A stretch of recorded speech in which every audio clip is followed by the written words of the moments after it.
In our last episode, we discussed what risk myths were and where the concept came from.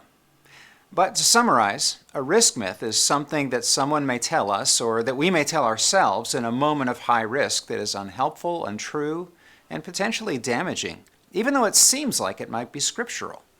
For more details, check out Anna Hampton's book, Facing Danger, 2nd edition, by following the QR code on the screen or downloading this episode's transcript.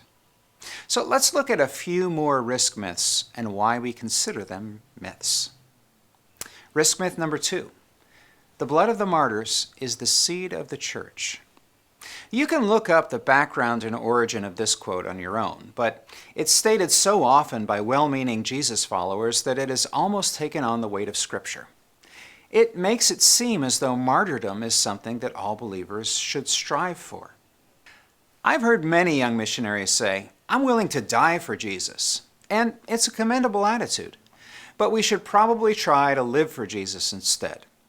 Scripture has many examples of when martyrdom was not only not pursued, but scrupulously avoided, even as there are also examples of those who have willingly suffered and died for Jesus. Missionary to Afghanistan David Leatherberry said to me not long ago, "We need to be honest with ourselves that missionary service could mean dying for Jesus. We don't look for that.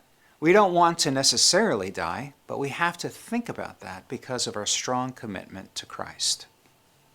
We do not risk for the sake of risk. We do not die for our own glory. Instead, we place our intention to risk against the boundaries of stewardship, obedience to authority, and our mission and the good of the local church. Unfortunately, there have been many instances where the beautiful sacrifice of believers in the cause of Christ did not lead to any increase in church planting, people being saved, nor more commitments by disciples.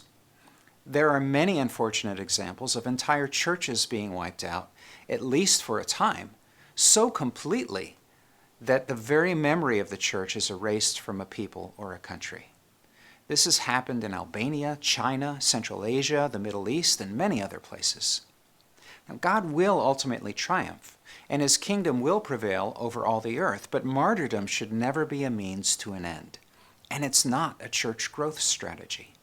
If we must be martyred for our faith, let's do so because we're willing to follow Jesus even into death if that's what He asks of us. Now you know. Next time we'll talk more about some risk myths.